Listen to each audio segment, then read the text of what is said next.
Gusto nyo bang magpunta sa Canada as a caregiver or a nanny? Pero hindi nyo alam kung magkano ang magagastos nyo? Ito na ang kasagutang hinihintay nyo. Just stay with me until the end of the video para malaman nyo kung magkano ang magagastos nyo.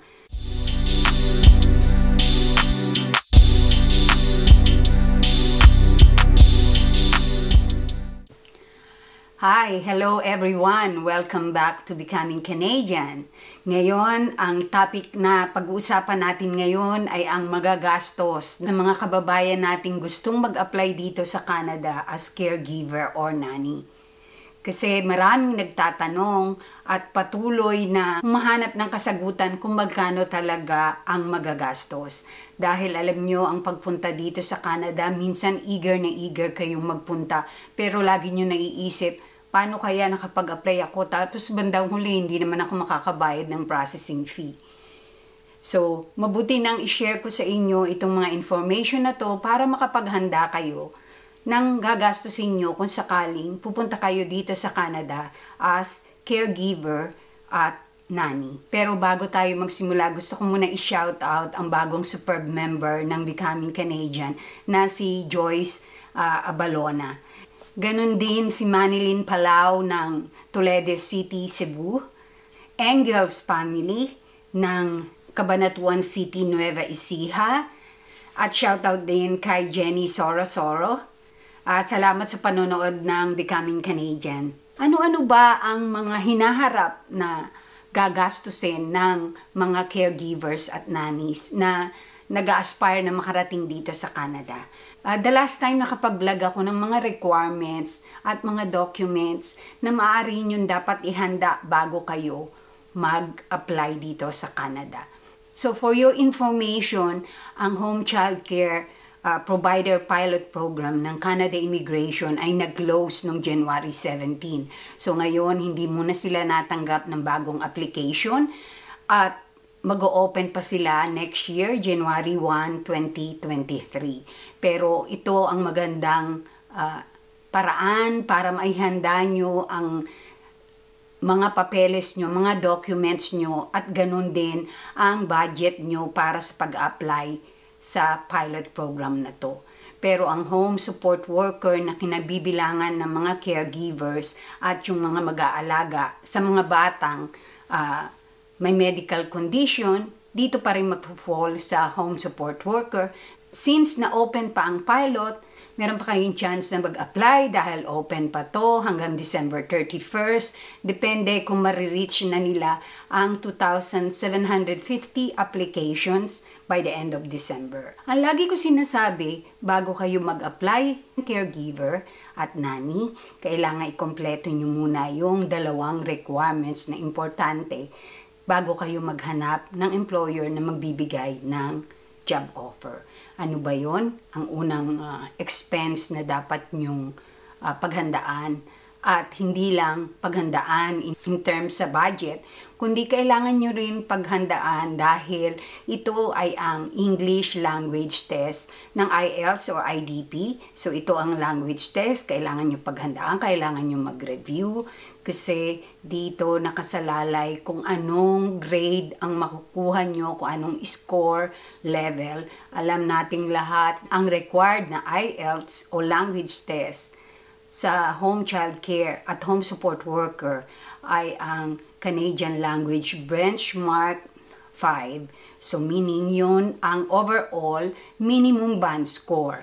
So meaning pwedeng tumaas pero hindi pwedeng bumaba sa 5. Dapat nyong paghandaan, mag-review kayo. Maraming online na ngayon reviewer, libre. Hindi nyo na kailangan mag-enroll para makapag-cut kayo ng cost.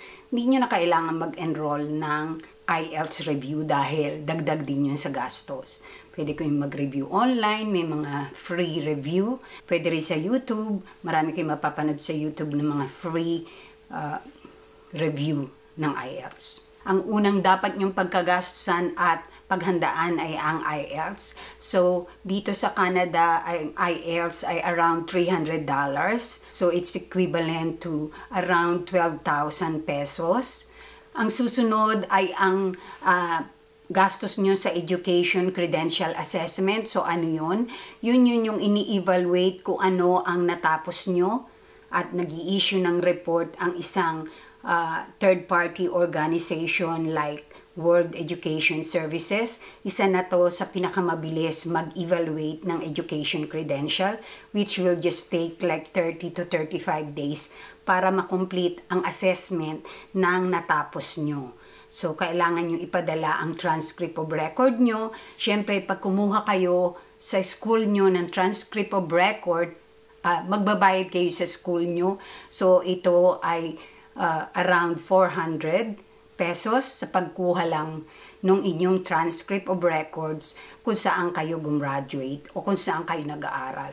So, pag nakuha nyo na yung transcript nyo, syempre, ipapadala nyo yun. Nasa sealed envelope yun ng school, naka-sealed, pirmado ng registrar. Tapos, ipapadala nyo yun sa through courier, maaring sa FedEx or sa DHL. So, magbabayad kayo sa para ipadala nyo sa West para ma-assess nila yun. Magbabayad kayo ng mga around 1,800 sa DHL or sa FedEx. So, bukod doon, may babayaran kayo sa West na $220, which is 8,800 pesos para lang dun sa buong process ng assessment ng inyong Educational Credential Assessment Report. Plus, $85 yung courier. Ang equivalent naman nun ay ang 3,400 pesos. Ang next ay magbabayad kayo sa police certificate o ang tinatawag na sa atin na NBI. So, gagastos kayo ng around 180 pesos sa NBI kabilang na yung paggamit ng e-services, e-payment na 25 pesos. So, NBI, 180 pesos.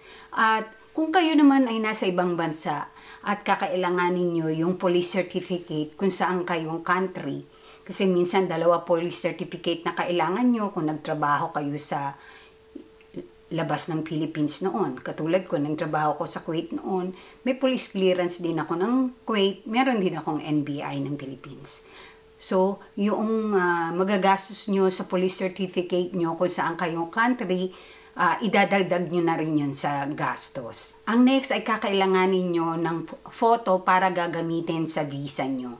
So, kailangan nyo ng picture na merong specific instruction ang Canada Immigration, which is makikita nyo sa website yun at ipepresent nyo lang yun sa photographer. At the same time, tinatatakan ng photographer yung likod ng picture ng name nila at date kung kailan mo nakuha, dahil alam nyo naman na ang photo kailangan taken within 6 months lang.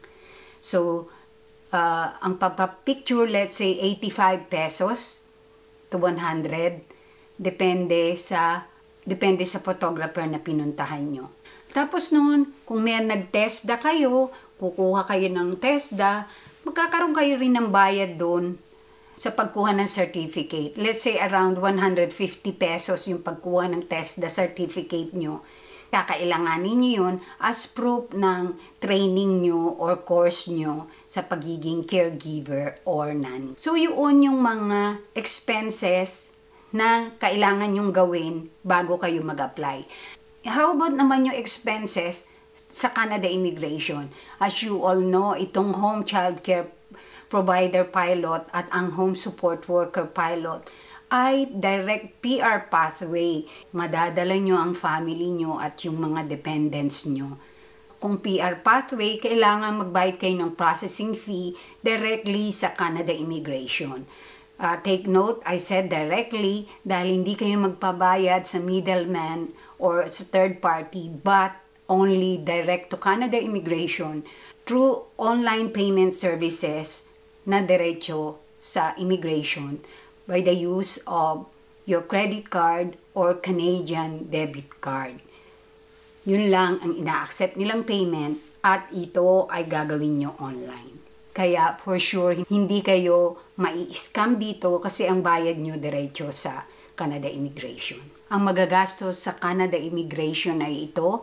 So, processing fee para sa principal applicant, which is $550, equivalent to 22,000 pesos. So, ikaw yung principal applicant, magbabayad ka niyan.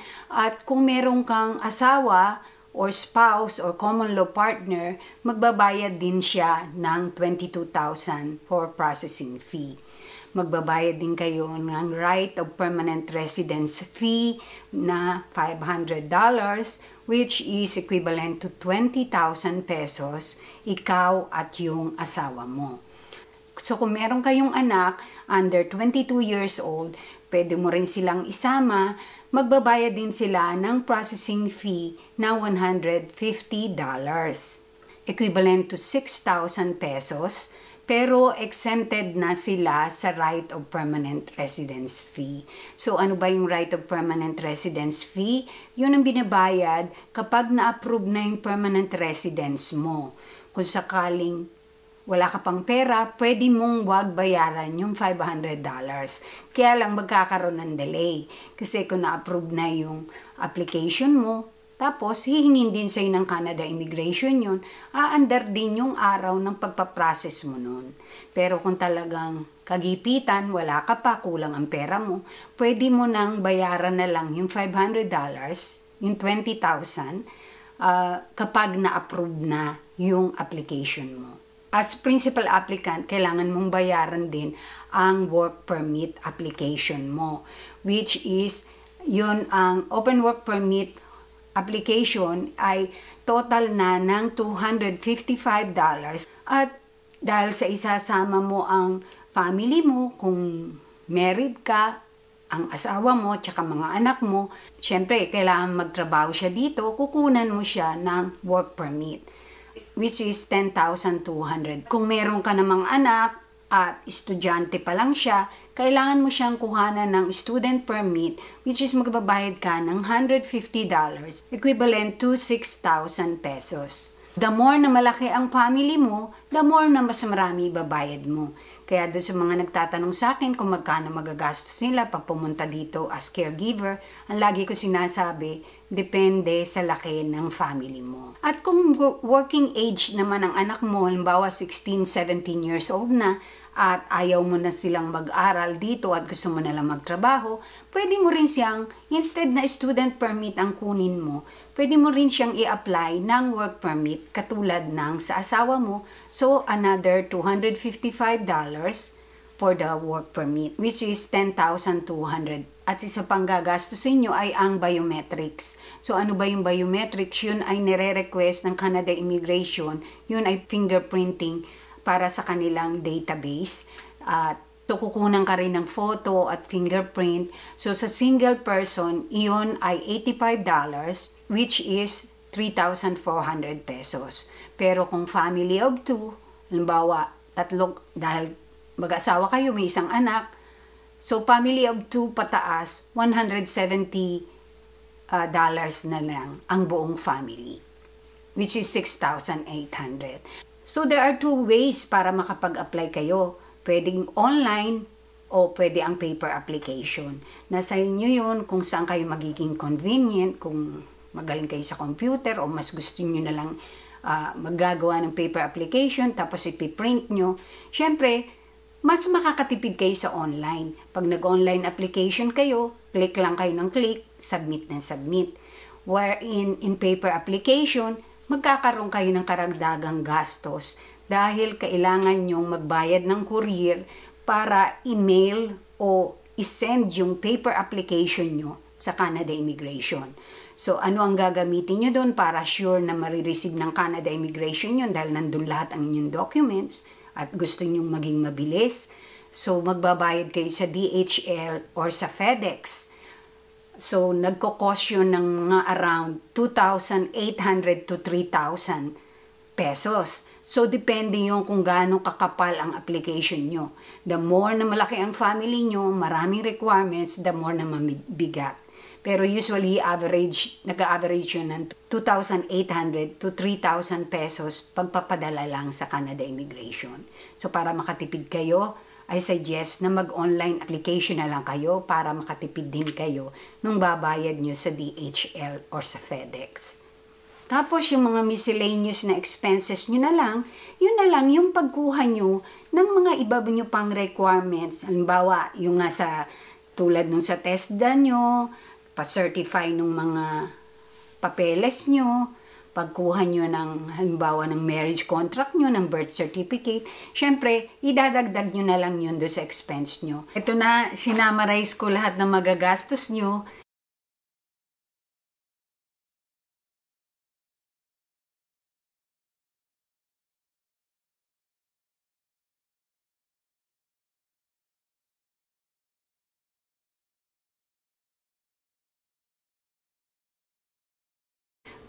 So, kung halimbawa single applicant ka lang, wala kang asawa, walang anak, ang magagastos mo ay 81,705 pesos. At kung meron ka namang asawa, magdadagdag ka ng 55,600 pesos. So, kung meron kang anak, 12,000 pesos kada sa isang anak.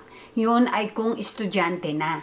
Kung hindi namang estudyante, kung below 7 years old, ang idadagdag mo lang, kada anak mo ay 6,000 pesos. So guys, I hope na malinaw yung breakdown ng mga gagastusin nyo. So, ito ay kinumpute ko lang based sa current rate ngayon ng Canadian dollars to pesos. Maaring mag-fluctuate, pero hindi naman ganun kalaki ang magiging difference. So guys, if you like this video, at hindi pa kayo nakaka-subscribe sa channel ko, just hit the subscribe button and hit the notification bell para ma-notify kayo sa mga bago kong videos na tulad nito. At don't forget to give me a thumbs up kung nagustuhan nyo itong content ko ngayon. I'll see you on my next vlog. Thanks for watching and God bless to all of you.